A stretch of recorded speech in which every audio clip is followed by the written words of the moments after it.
Menino órfão de 7 anos. É abandonado em estrada com seus 3 irmãos bebes, mas velho fazendeiro vê tudo e o que ele faz em seguida choca a todos.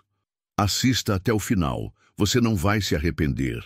Comente o que você acha que vai acontecer.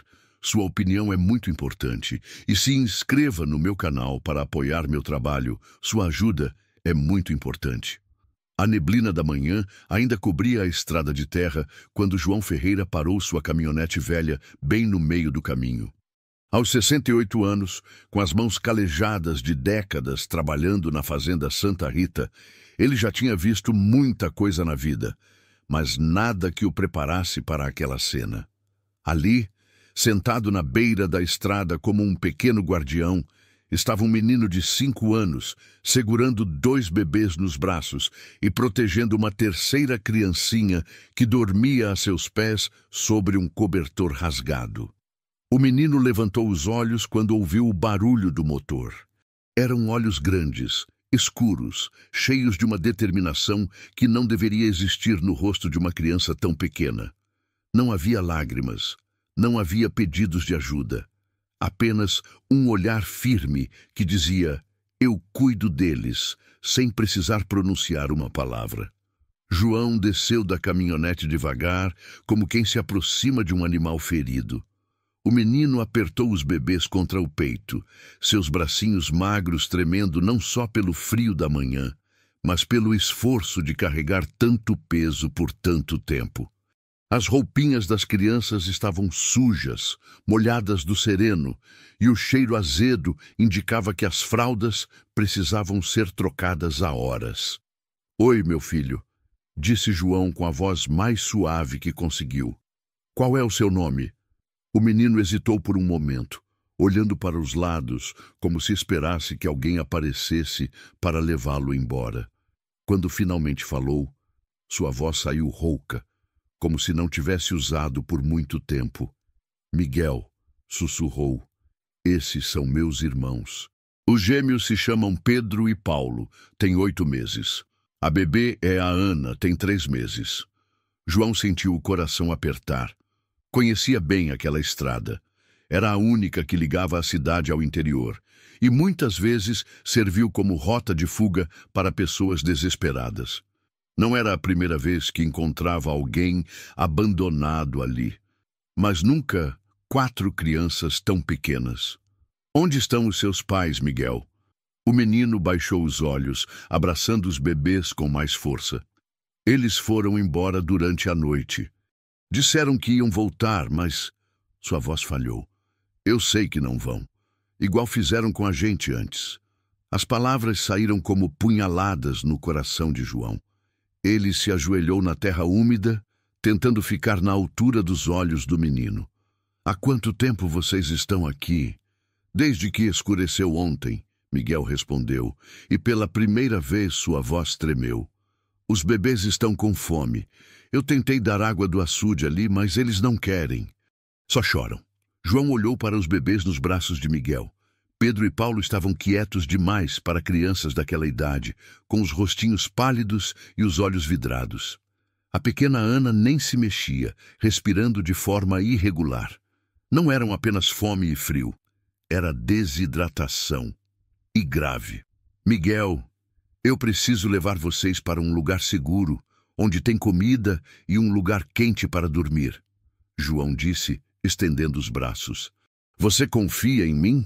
O menino estudou o rosto enrugado de João por um longo momento.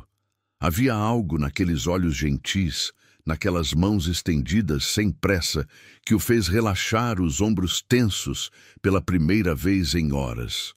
Você não vai separar a gente? Perguntou Miguel. E havia tanto medo nessa pergunta que João sentiu os olhos ardendo. Nunca, prometeu João. Vocês ficam juntos. Levou 3 viagens até a caminhonete para acomodar todas as crianças. Miguel se recusou a soltar os bebês mesmo dentro do veículo, insistindo em segurá-los no colo durante todo o trajeto até a fazenda. Durante os 20 minutos de estrada, ele não tirou os olhos da janela, como se memorizasse cada árvore, cada cerca, cada marco que pudesse usar para voltar àquela estrada se precisasse fugir. A fazenda Santa Rita era modesta, uma casa de 3 quartos, um curral com algumas vacas leiteiras, um galinheiro e uma horta que João mantinha mais por teimosia do que por necessidade. Havia sido o lar que dividira com sua esposa Conceição por 40 anos, até ela partir 2 anos antes, vítima de um câncer silencioso que a levou em poucos meses.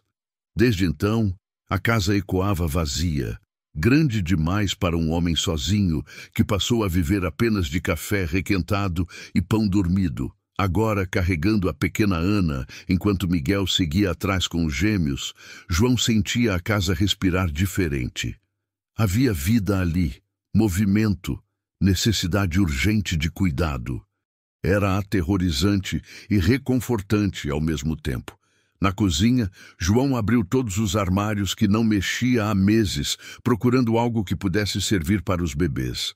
Encontrou um resto de leite em pó que Conceição usava para fazer doces, algumas mamadeiras velhas que ganhara de uma vizinha anos atrás e uma panela pequena que podia servir para esquentar água.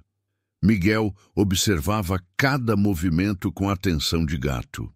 Quando João começou a preparar as mamadeiras, o menino se aproximou. "Não pode ser muito quente", disse Miguel, testando a temperatura no pulso, como tinha visto alguém fazer antes. "E tem que limpar bem a mamadeira primeiro. Ana é muito pequena, qualquer coisa pode fazer mal." João parou o que estava fazendo e olhou para o menino. Havia algo profundamente errado na facilidade com que uma criança de 5 anos sabia cuidar de bebês. Miguel falava com a autoridade de quem já tinha passado por isso antes, muitas vezes. "Você já cuidou dele sozinho outras vezes?" perguntou João. Miguel assentiu, sem tirar os olhos dos irmãos. "Desde que a Ana nasceu. Às vezes os adultos saem e demoram para voltar. Eu aprendi a cuidar." A simplicidade com que disse isso cortou o coração de João. Enquanto preparava as mamadeiras, observava Miguel organizar um cantinho no chão da cozinha, com o cobertor rasgado, posicionando os bebês de forma que pudesse alcançar todos ao mesmo tempo. Cada gesto revelava uma experiência que nenhuma criança deveria ter. Ana tomou apenas alguns goles antes de vomitar tudo. Pedro e Paulo conseguiram beber um pouco mais, mas logo começaram a chorar. Um choro fraco, mais parecido com gemidos de dor. Miguel tentou consolar os 3 ao mesmo tempo, cantarolando uma canção de ninar desafinada, enquanto balançava o corpo para frente e para trás. "Eles estão muito doentes", João murmurou, mais para si mesmo do que para Miguel. "Eu sei", Miguel respondeu. E havia uma aceitação terrível na sua voz. Ana já ficou assim antes, ela quase dormiu para sempre. João pegou o telefone sem falar mais nada. "Doutor." Antônio, o médico aposentado que ainda atendia emergências na região, atendeu no 3º toque.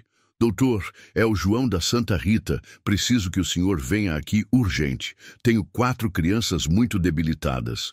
Enquanto esperava o médico, João tentou dar banho nos bebês. Miguel o ajudou, mostrando como segurar Ana sem machucá-la, como limpar as assaduras dos gêmeos, como trocar fraldas de forma que eles não chorassem mais do que já choravam. "Onde você aprendeu tudo isso?" João perguntou enquanto enrolava Pedro em uma toalha limpa. "Ninguém me ensinou", Miguel disse simplesmente. "Eu tinha que aprender, senão eles iam morrer." Eram 7 da noite quando o doutor Antônio finalmente foi embora, depois de 2 horas examinando os bebês e fazendo perguntas que João não sabia responder. O diagnóstico foi grave: desnutrição severa, desidratação, infecções por falta de higiene adequada. Ana estava em estado crítico. Essas crianças precisam de cuidados médicos constantes, Dr. Antônio disse para João na varanda, longe dos ouvidos de Miguel. Especialmente a bebê. Se não melhorar até amanhã, vai ter que ser internada. João olhou pela janela da cozinha. onde Miguel havia conseguido fazer os gêmeos dormirem e agora ninava Ana no colo, sussurrando palavras de carinho que uma criança de 5 anos não deveria precisar conhecer. "E se eu cuidar deles aqui?" perguntou João. Doutor Antônio balançou a cabeça. "João, você é um homem de boa idade, sozinho, sem experiência com crianças. Esses bebês precisam de atenção 24 horas por dia. E ainda tem a questão legal. Essas crianças foram abandonadas. Você vai ter que comunicar às autoridades." "Não", João disse com uma firmeza que surpreendeu até ele mesmo. "Não hoje. Hoje eles ficam aqui." O médico suspirou, reconhecendo aquele tom teimoso que conhecia há décadas. "Está bem, mas se a situação piorar, eu sei." Depois que Dr. Antônio foi embora, João encontrou Miguel ainda acordado na cozinha, sentado no chão ao lado de uma caixa de papelão onde havia improvisado uma cama para os 3 bebês. O menino balançava suavemente a caixa com uma das mãos, enquanto comia, muito devagar, um pedaço de pão com leite que João havia oferecido. "Eles vão ficar bem?" Miguel perguntou, sem olhar para João. João se sentou no chão ao lado dele, sentindo os ossos rangendo. "Vamos fazer de tudo para que fiquem." Miguel assentiu e continuou comendo seu pão em silêncio. Era a primeira refeição adequada que fazia em dias, mas ainda assim comia devagar, salvando metade do pão no bolso da calça. "Pode comer tudo", João disse gentilmente. "Tem mais na cozinha." "Eu sei", Miguel respondeu. "Mas e se não tiver amanhã?" A pergunta ecoou na cozinha silenciosa como um tapa na cara. João percebeu que estava olhando para uma criança que já havia aprendido que nada na vida era garantido, que toda refeição podia ser a última, que toda noite podia trazer um novo abandono. Era quase meia-noite quando João conseguiu convencer Miguel a se deitar no sofá da sala.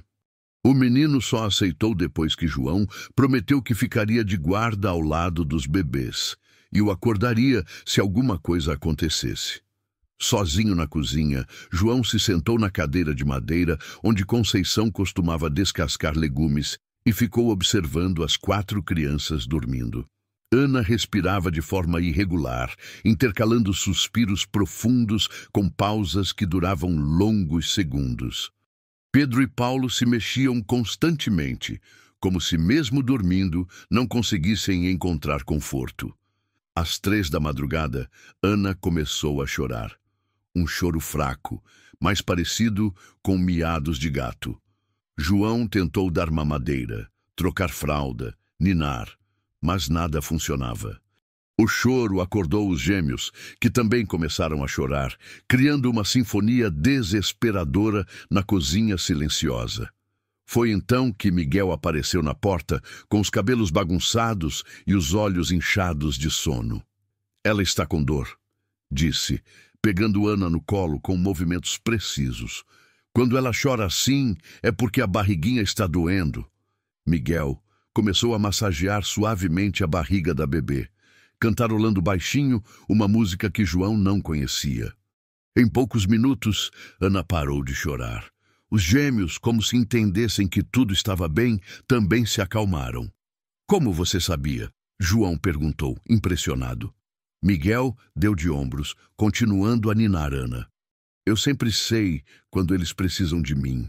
Sentado ali na cozinha, às 3 da madrugada, observando um menino de 5 anos cuidar de uma bebê com mais competência do que muitos adultos, João teve uma revelação que o assustou. Talvez não fosse ele quem estava salvando essas crianças. Talvez fossem elas que estavam salvando ele. Mas quando amanheceu e João foi verificar como estava Ana, encontrou a bebê com febre alta e dificuldade para respirar. Miguel, que havia dormido no chão ao lado da caixa dos bebês, acordou imediatamente e seu rosto empalideceu ao tocar a testa da irmã. "Ela está muito quente", sussurrou. E pela primeira vez, desde que João o encontrara, havia pânico genuíno na voz do menino. João nunca se sentiu tão impotente quanto naquele momento, observando Miguel segurar Ana contra o peito enquanto a bebê arfava com dificuldade. A febre tinha subido durante a madrugada e agora, às 6 da manhã, a pequenina estava quase irreconhecível. Os lábios ressecados, a pele queimando, os olhinhos revirados mostrando mais o branco do que a íris. Doutor Antônio, por favor, venha rápido, João falou no telefone, tentando controlar o tremor na voz. A bebê está muito mal. Miguel não falava nada. Apenas balançava Ana com movimentos mecânicos, como se o ritmo pudesse mantê-la viva. Pedro e Paulo, sentindo a tensão no ar, começaram a chorar baixinho, mas Miguel parecia não ouvir. Toda sua atenção estava focada na irmãzinha que respirava cada vez mais devagar. Não pode dormir para sempre. Miguel sussurrava para Ana, usando a mesma expressão de antes. Você prometeu que ia ficar comigo, lembra? Quando você nasceu, eu prometi que ia cuidar de você. E você prometeu que ia ficar. João sentiu o coração se despedaçar. Uma criança de 5 anos não deveria conhecer eufemismos para a morte. Não deveria ter que fazer promessas desesperadas para manter uma bebê viva. Doutor Antônio chegou em 15 minutos, trazendo uma maleta maior e o rosto preocupado de quem já sabia que a situação era grave. Examinou Ana em silêncio, verificando temperatura, batimentos cardíacos, reflexos. Miguel não largou a bebê nem por um segundo, permitindo apenas que o médico fizesse o que precisava fazer. João, preciso falar com você. Doutor Antônio disse, indicando a varanda com a cabeça. Não, Miguel falou pela primeira vez desde que acordara. Se é sobre a Ana, eu quero ouvir. Doutor Antônio olhou para João, que assentiu. O menino tinha direito de saber. A bebê está com pneumonia. É grave, Miguel. Ela precisa de remédios fortes e cuidados de hospital. Não, Miguel disse imediatamente, apertando Ana contra o peito. Ela não vai para o hospital. Hospital é onde as pessoas dormem para sempre. Miguel, João começou, mas o menino o interrompeu. Eu já vi. Eles levam as crianças para o hospital e elas não voltam. Ana fica comigo. Doutor. Antônio se ajoelhou na frente de Miguel, falando com a paciência de quem tinha décadas de experiência com crianças assustadas. Miguel, o hospital não é um lugar ruim. É onde os médicos têm remédios especiais para ajudar bebês como a Ana. Mentira, Miguel respondeu, e havia uma dureza na sua voz que não combinava com sua idade. Minha mãe foi para o hospital quando eu tinha 4 anos. Disseram que ela ia voltar. Não voltou. João sentiu como se tivesse levado um soco no estômago. Agora entendia de onde vinha o medo de Miguel. Porque ele usava expressões estranhas, porque sabia cuidar de bebês com tanta competência. Este menino já havia perdido a mãe, já havia sido abandonado mais de uma vez, já havia visto promessas sendo quebradas por adultos que deveriam protegê-lo. Miguel, João disse, sentando no chão ao lado dele. E se eu prometesse que ia ficar com ela o tempo todo? Que não ia deixar ninguém separar vocês? Miguel olhou para João com desconfiança. Você ia mesmo? Eu ia. Mesmo se eles dissessem que você não pode, mesmo se eles dissessem que eu não posso. Doutor Antônio suspirou. João, você não entende a gravidade da situação. Esta bebê pode morrer se não receber tratamento adequado. E você não tem autorização legal para tomar decisões médicas por ela. Então o que eu faço? João perguntou, sentindo-se encurralado entre a necessidade médica e a promessa que acabara de fazer para Miguel. Temos que comunicar o conselho tutelar. Eles vão assumir a responsabilidade pelas crianças e autorizar o tratamento. Não! Miguel gritou, levantando-se bruscamente com Ana nos braços. Eles vão separar a gente, vão botar os gêmeos numa casa, eu em outra, e Ana vai sumir igual a minha mãe. O grito assustou Pedro e Paulo, que começaram a chorar mais forte. Ana, em resposta ao movimento brusco, teve um episódio de tosse que a deixou ainda mais fraca. Miguel, calma, João disse, levantando-se devagar. Ninguém vai separar vocês. Todo mundo fala isso, Miguel respondeu, recuando em direção à porta. Todo mundo mente. Foi então que João tomou uma decisão que mudaria tudo. Doutor Antônio, o senhor pode tratar dela aqui? João, eu pago o que for preciso. Compro os remédios, contrato enfermeira, monto um hospital aqui em casa se for necessário. Mas essas crianças não saem daqui. Doutor Antônio olhou para João como se ele tivesse enlouquecido. Você não tem ideia do que está dizendo. O tratamento de pneumonia infantil requer equipamentos, monitoramento constante. Então me ensine, João disse com uma determinação que surpreendeu até ele mesmo. Me ensine o que preciso saber. Miguel parou de recuar e olhou para João com uma expressão nova, algo entre esperança e incredulidade. Doutor Antônio balançou a cabeça. Isso é loucura, João. Se algo der errado... Algo já está dando errado, João respondeu, olhando para Miguel segurando Ana. Essa criança já perdeu mãe, já foi abandonada, já viu promessas sendo quebradas. Eu não vou ser mais um adulto que mente para ele. Depois de uma longa pausa, doutor Antônio suspirou. Está bem, mas com condições. Você faz exatamente o que eu mandar, quando eu mandar. E se a situação piorar, a bebê vai para o hospital. Não importa o que você ou o Miguel digam. Miguel olhou para João por um longo momento, estudando seu rosto como se procurasse sinais de mentira. Finalmente, assentiu. Está bem, mas eu fico com ela o tempo todo. O tempo todo, João confirmou. As próximas 6 horas foram as mais intensas da vida de João.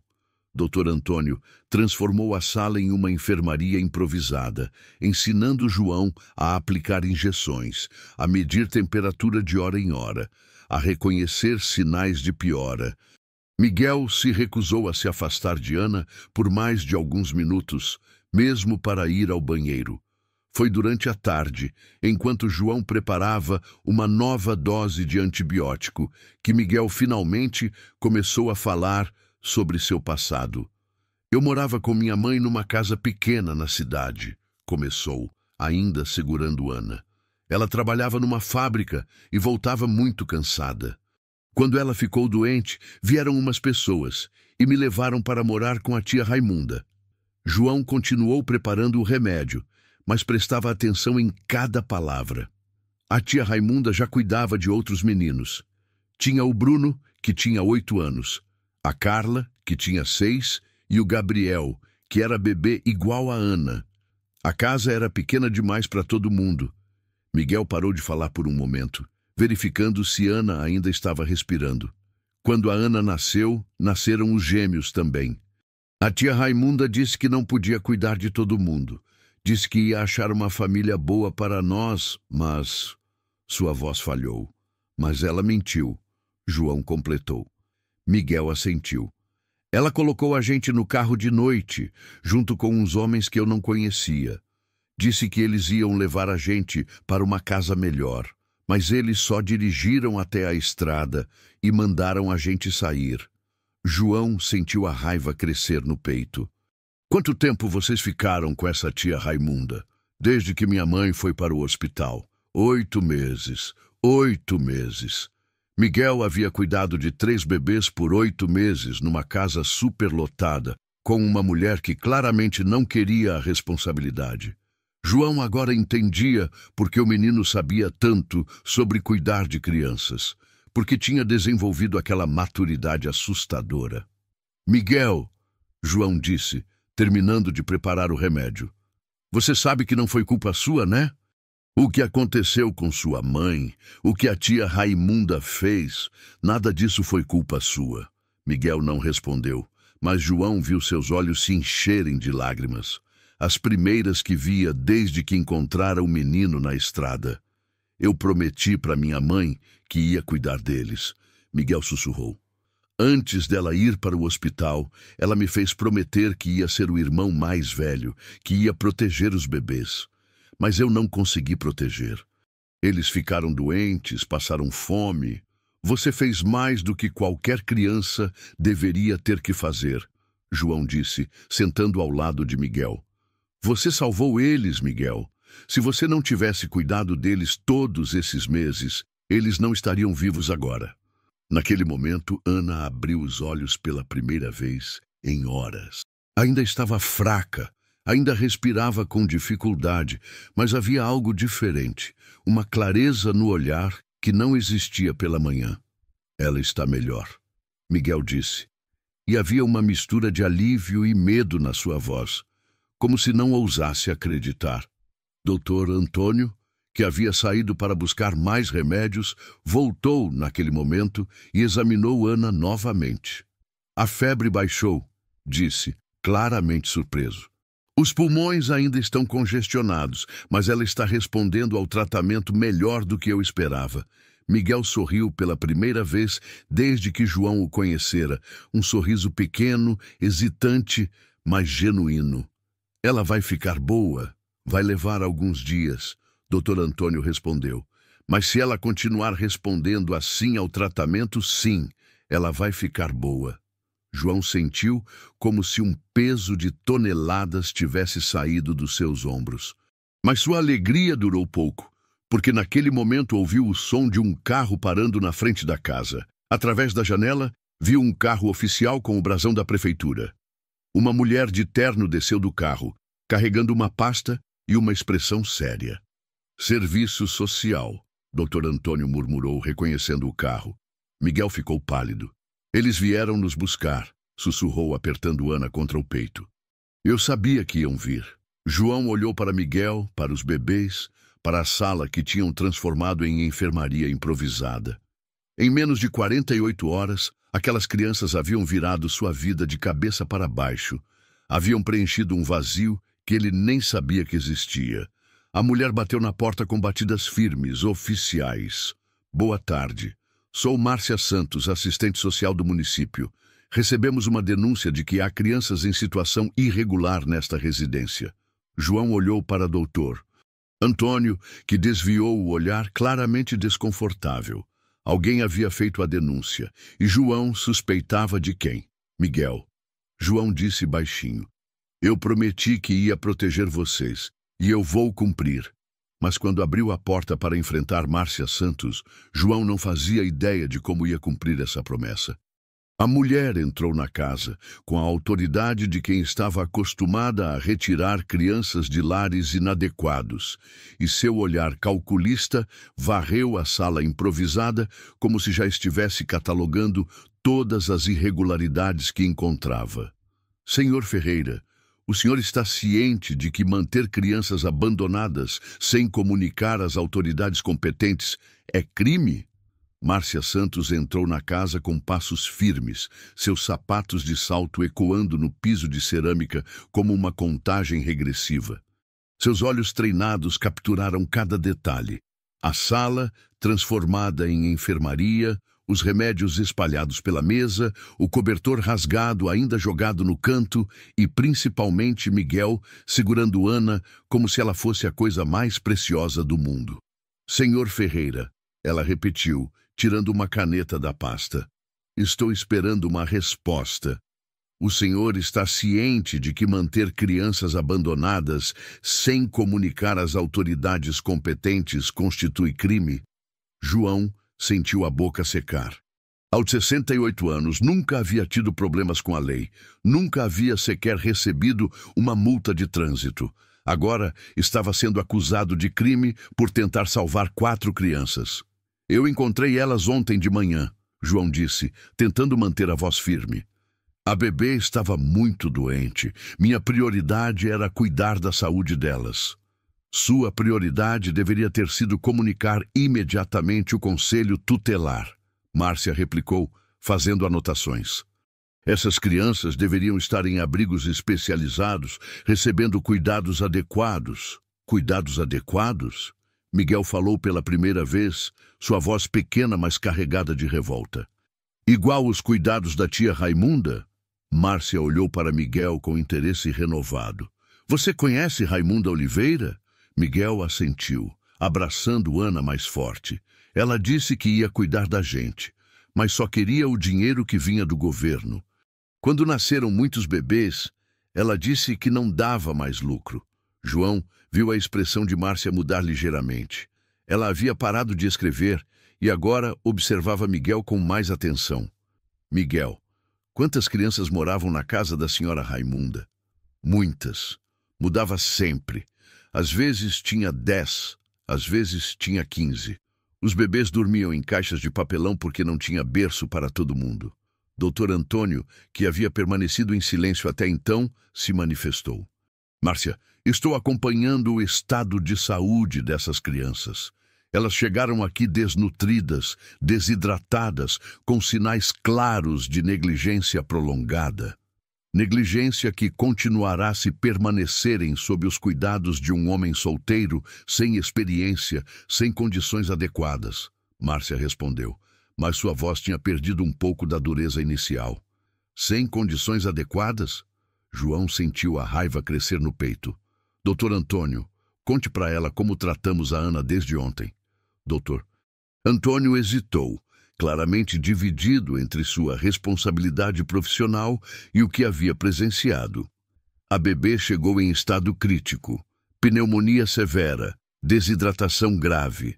O senhor João mobilizou todos os recursos necessários para o tratamento. Seguiu à risca todas as orientações médicas. Isso não muda o fato de que é ilegal. Márcia interrompeu, mas agora havia incerteza na sua voz. Miguel olhou para João, depois para Márcia, e algo mudou em sua expressão. A criança assustada deu lugar ao menino que havia cuidado de 3 bebês por meses, que havia enfrentado abandono e negligência, que havia visto promessas serem quebradas por adultos que deveriam protegê-lo. Senhora, Miguel disse, sua voz mais firme do que João já havia ouvido. A senhora quer levar a gente para onde? Para um abrigo temporário, até encontrarmos famílias adequadas para a adoção. Juntos? Márcia hesitou. Miguel, raramente conseguimos manter irmãos juntos, especialmente quando são 4 crianças. Famílias dispostas a adotar 4 irmãos são muito raras. Então, vocês vão separar a gente, Miguel disse, e não era uma pergunta. É possível que inicialmente... Não, Miguel disse, levantando-se com Ana nos braços. Eu prometi para minha mãe que ia cuidar deles. Eu não vou deixar vocês separarem a gente. Miguel, você é uma criança. Não pode cuidar de bebê sozinho. Eu já cuidei, Miguel respondeu, e havia uma dignidade ferida na sua voz que fez João sentir orgulho e tristeza ao mesmo tempo. Por 8 meses eu cuidei dele sozinho na casa da tia Raimunda. Dei banho, troquei fralda, fiz mamadeira, fiquei acordado a noite toda quando eles choravam. Quando o Gabriel ficou doente, eu que cuidei até ele melhorar. Gabriel? Márcia perguntou, voltando a fazer anotações. O bebê que morava com a tia Raimunda. Ele tinha a mesma idade da Ana. Morreu de pneumonia porque a tia Raimunda disse que médico era caro demais. O silêncio que se seguiu foi ensurdecedor. Márcia parou completamente de escrever. Doutor Antônio ficou pálido e João sentiu como se tivesse levado um soco no estômago. Miguel, Márcia disse, sua voz agora bem mais suave. Você está dizendo que uma criança morreu de pneumonia na casa da senhora Raimunda? Miguel assentiu. Por isso eu fiquei com tanto medo quando a Ana ficou doente. Eu pensei que ela ia morrer igual o Gabriel. João olhou para Ana nos braços de Miguel, respirando tranquilamente depois do tratamento que haviam providenciado. Se Miguel não tivesse insistido para que ela ficasse ali, se não tivessem montado aquela enfermaria improvisada, Ana poderia ter tido o mesmo destino de Gabriel. Miguel, Márcia disse, guardando a caneta na pasta, preciso que você me conte tudo sobre a casa da senhora Raimunda. Quantas crianças moravam lá, como eram tratadas? O que aconteceu com Gabriel? Por quê? A senhora não vai acreditar em mim.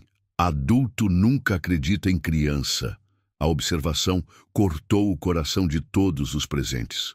Márcia se ajoelhou na frente de Miguel, ficando na altura dos seus olhos.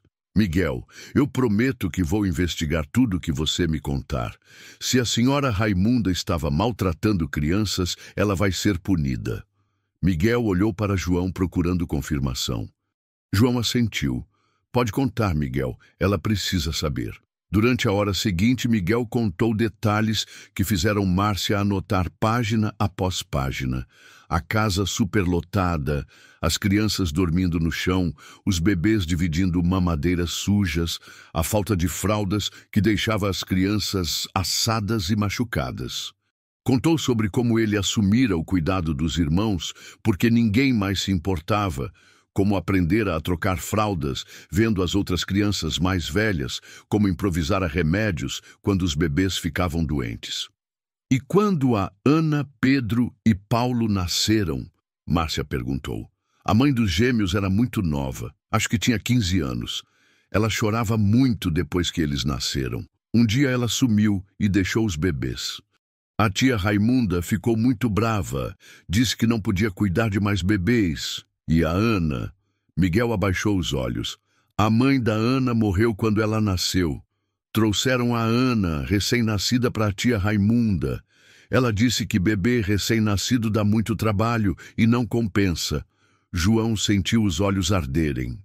3 bebês órfãos, abandonados numa casa onde eram vistos apenas como fonte de renda, cuidados por um menino de 5 anos que havia assumido uma responsabilidade que nenhuma criança deveria carregar. Miguel, Márcia disse gentilmente, o que aconteceu na noite em que vocês foram abandonados na estrada? A tia Raimunda disse que tinha achado uma família boa para nós. Ela colocou a gente no carro com 2 homens que eu não conhecia.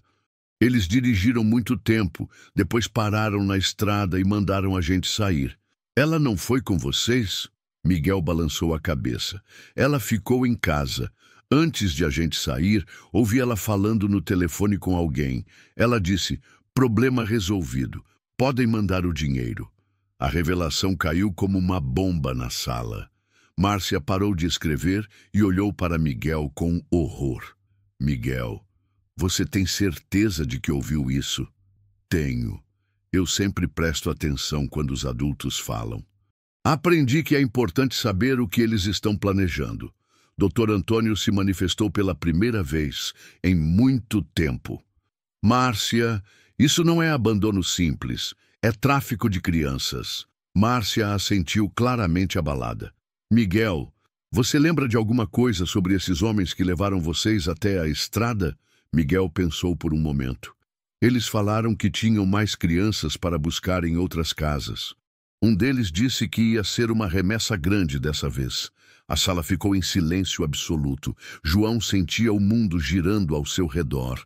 Não era apenas negligência, não era apenas abandono. Era algo muito maior, mais escuro, mais perigoso. Senhor João, Márcia disse, sua postura completamente mudada. Preciso fazer algumas ligações urgentes. Essas crianças não podem sair daqui até eu ter mais informações sobre essa rede. Elas podem ficar?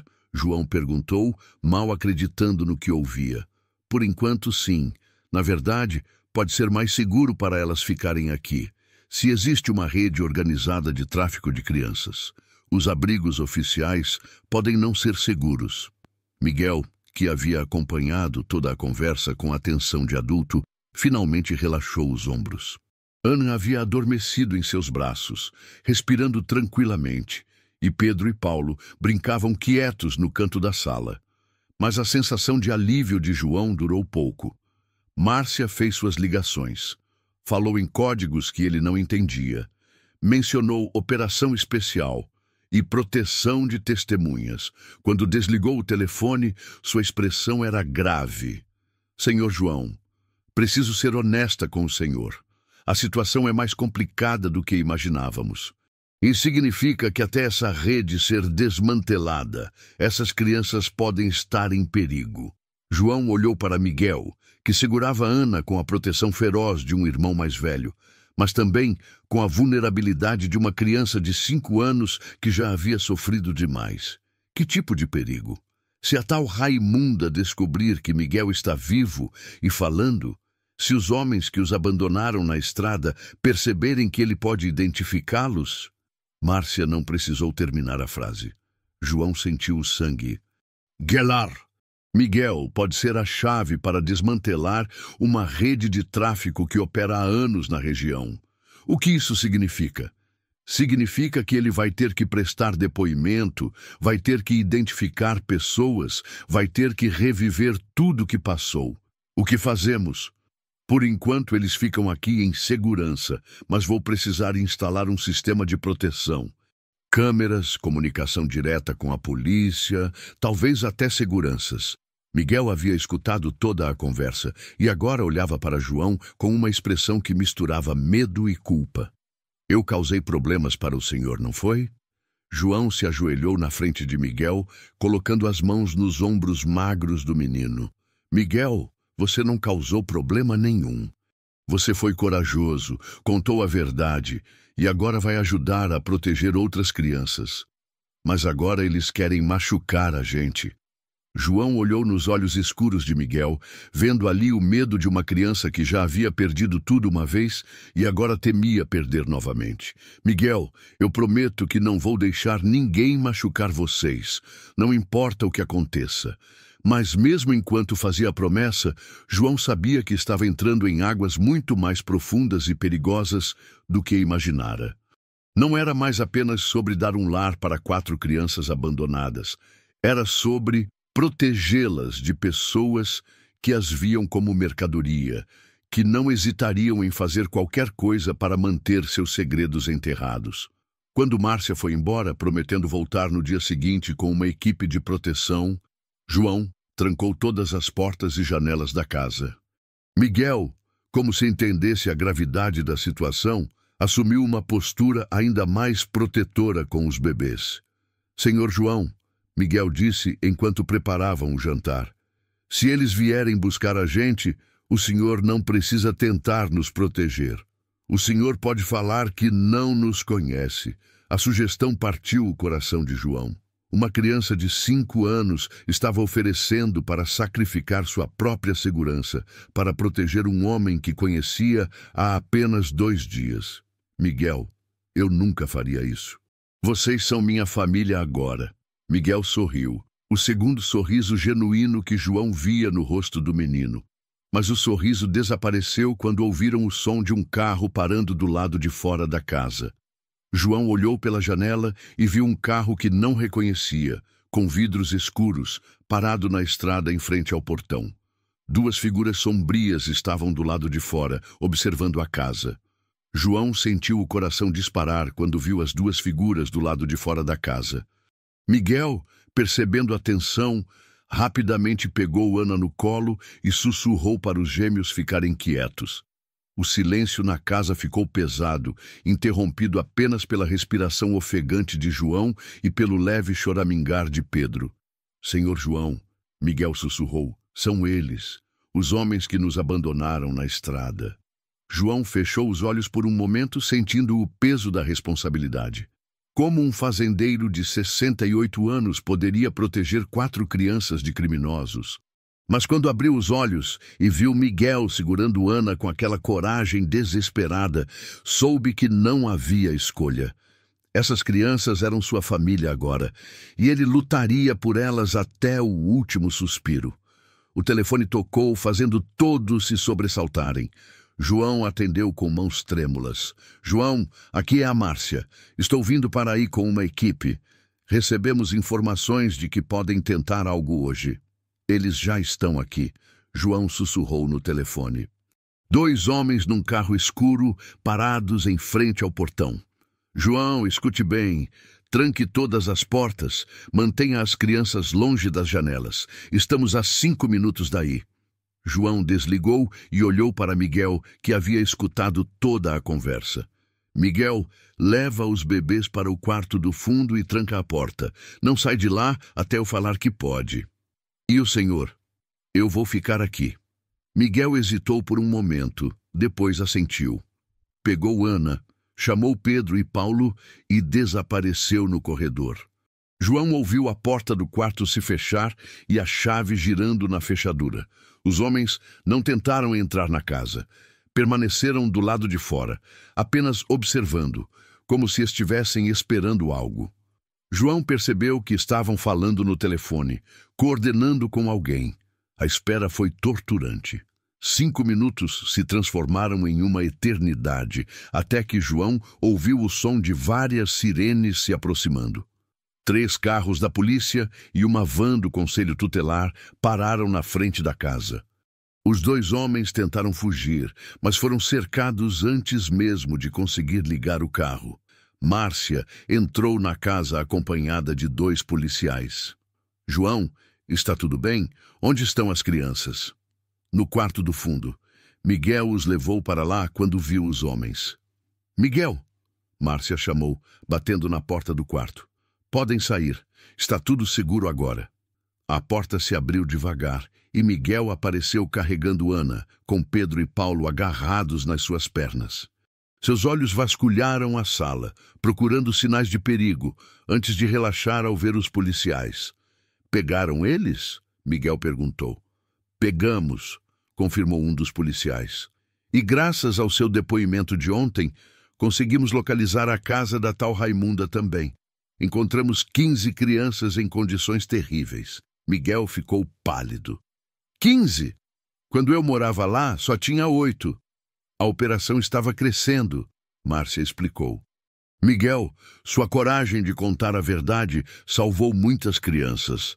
João viu os ombros de Miguel tremendo e percebeu que, finalmente, todo o peso do que havia passado estava caindo sobre ele. Era uma criança de 5 anos que havia carregado responsabilidades de adulto por meses, que havia protegido seus irmãos com uma determinação que impressionava até os policiais mais experientes. Miguel, João disse, se ajoelhando na frente dele. Você é o menino mais corajoso que eu já conheci.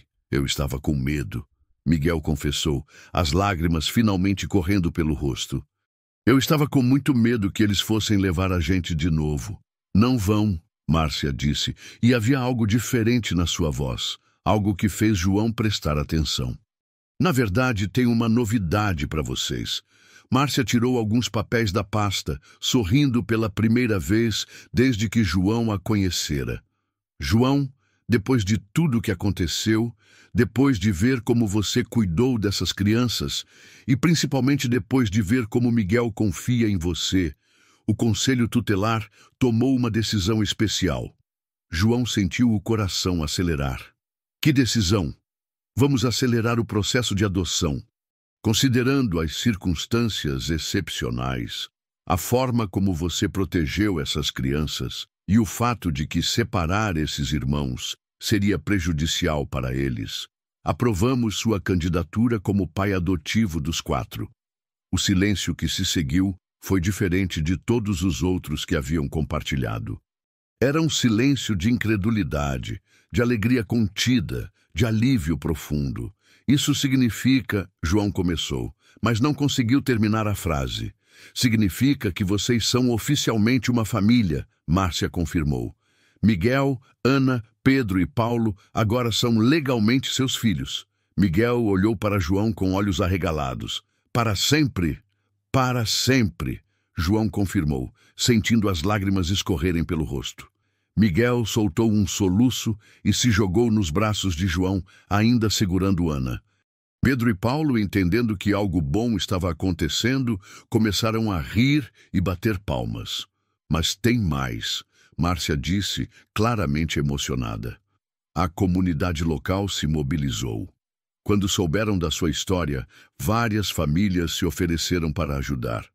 O Dr. Antônio vai dar acompanhamento médico gratuito para as crianças. A professora Isabel vai dar aulas particulares para o Miguel. E a cooperativa de produtores decidiu incluir sua fazenda no programa de agricultura familiar, o que vai garantir uma renda estável. João não conseguia acreditar no que estava ouvindo. Em 3 dias, sua vida havia sido virada de cabeça para baixo. Mas agora, pela primeira vez em anos, sentia-se verdadeiramente vivo. Por que vocês estão fazendo tudo isso? João perguntou. Porque você nos lembrou do que realmente importa, disse Dr. Antônio, que havia chegado durante a conversa. Quando viu um homem de 68 anos disposto a transformar sua casa em hospital para salvar uma bebê que nem conhecia, quando viu uma criança de 5 anos cuidar de 3 bebês com mais amor do que muitos adultos demonstram, eu entendi que família não tem a ver com sangue, tem a ver com amor. Miguel levantou o rosto do ombro de João e olhou para todos os adultos na sala. Isso significa que ninguém mais vai tentar separar a gente? Nunca mais, João prometeu. Agora somos uma família de verdade. 2 meses depois, a fazenda Santa Rita estava irreconhecível. O que antes era uma propriedade silenciosa, mantida apenas por teimosia, agora vibrava com vida. Pedro e Paulo haviam aprendido a andar e corriam pela casa toda, enchendo os dias de João com risos e travessuras. Ana, completamente recuperada da pneumonia, era uma bebê gordinha e sorridente que conquistava o coração de todos que a visitavam. Miguel havia começado a frequentar a escola na cidade, mas ainda insistia em ajudar com os cuidados dos irmãos.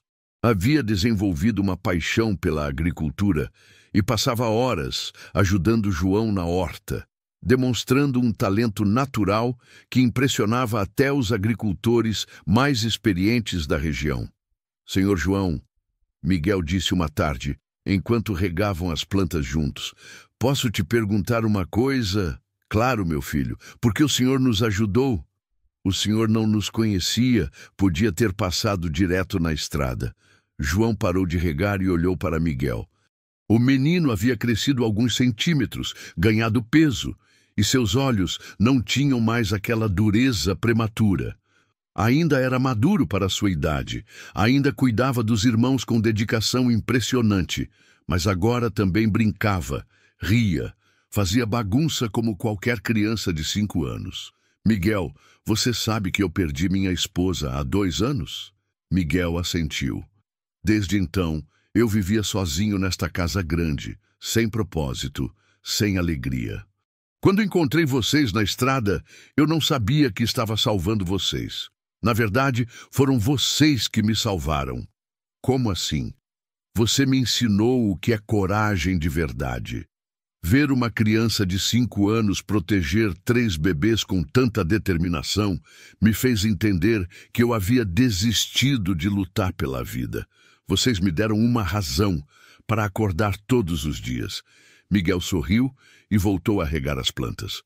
Senhor João, diga, posso te chamar de vovô? João sentiu os olhos se encherem de lágrimas. Claro que pode, meu neto. Naquela noite, depois de colocar todas as crianças para dormir, João se sentou na varanda da casa e olhou para as estrelas. A fazenda estava próspera. As crianças estavam saudáveis e felizes e ele havia descoberto que ainda tinha muito amor para dar. Miguel apareceu na porta da varanda, carregando Ana, que havia acordado. Ela quer mamar, explicou. João preparou a mamadeira enquanto Miguel ninava a irmãzinha. Era uma cena que se repetia todas as noites e que João nunca se cansava de presenciar. Vovô João, Miguel disse enquanto Ana tomava a mamadeira. Você acha que minha mãe ficaria feliz sabendo que a gente está bem? Tenho certeza que sim, Miguel. Tenho certeza que ela está muito orgulhosa do menino corajoso que você se tornou. Miguel sorriu e se aninhou no colo de João, segurando Ana. Pedro e Paulo apareceram na porta com os cabelos bagunçados de sono e também se juntaram ao grupo na varanda.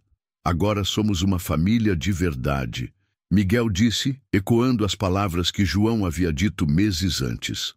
A família mais bonita do mundo. João concordou, abraçando as 4 crianças que haviam transformado sua vida. 6 meses depois, a história da família Ferreira havia se espalhado por toda a região. A fazenda Santa Rita se tornou um exemplo de como o amor pode superar qualquer adversidade. Miguel havia se destacado na escola, não apenas pelas notas excelentes, mas pela maturidade com que ajudava outras crianças que passavam por dificuldades. A rede de tráfico de crianças foi completamente desmantelada. Raimunda foi condenada a 15 anos de prisão e todas as crianças que estavam sob seus cuidados foram realocadas em famílias amorosas. Miguel teve que prestar depoimento várias vezes, mas sempre com o apoio de João, que nunca o deixou enfrentar aqueles momentos difíceis sozinho. Ana havia se tornado uma criança esperta e falante, que chamava João de vovô e Miguel de mano. Pedro e Paulo, agora com 2 anos, eram inseparáveis e tinham desenvolvido uma linguagem própria que só eles entendiam, mas que sempre incluía as palavras vovô e casa. Miguel, João disse numa manhã ensolarada de domingo, enquanto toda a família tomava café na varanda: "Você ainda se lembra do dia que nos conhecemos?" Miguel, agora com 6 anos e faltando 2 dentes da frente, sorriu. "Lembro. Eu estava com muito medo, mas quando vi o senhor, alguma coisa me disse que podia confiar. E você pode, sempre." "Eu sei, vovô. Agora eu sei que família não é quem nasce junto, é quem escolhe ficar junto." João olhou para as 4 crianças ao redor da mesa, para a fazenda próspera, para a vida que haviam construído juntos. Havia começado com 4 crianças abandonadas numa estrada empoeirada e um homem solitário que havia perdido a esperança. E agora era uma família unida pelo amor, pela superação, pela certeza de que juntos podiam enfrentar qualquer desafio. "Miguel", João disse, "o que você quer ser quando crescer?" Miguel pensou por um momento, olhando para Ana brincando com Pedro e Paulo. "Quero ser igual ao senhor, vovô. Quero ter uma fazenda e ajudar crianças que precisam de uma família." João sorriu, sabendo que sua maior lição havia sido aprendida, que o amor verdadeiro se multiplica quando é compartilhado, que família é uma escolha diária de cuidar uns dos outros e que às vezes as maiores bênçãos vêm disfarçadas de desafios. Quando o sol se pôs naquela noite, iluminando a fazenda Santa Rita com uma luz dourada, João Ferreira estava em paz. Havia encontrado seu propósito, suas crianças haviam encontrado um lar, e todos juntos haviam provado que o amor pode superar qualquer abandono, qualquer medo, qualquer dificuldade. A família Ferreira estava completa, e sua história continuaria sendo contada por gerações, como prova de que milagres ainda acontecem quando corações generosos se abrem para o amor incondicional.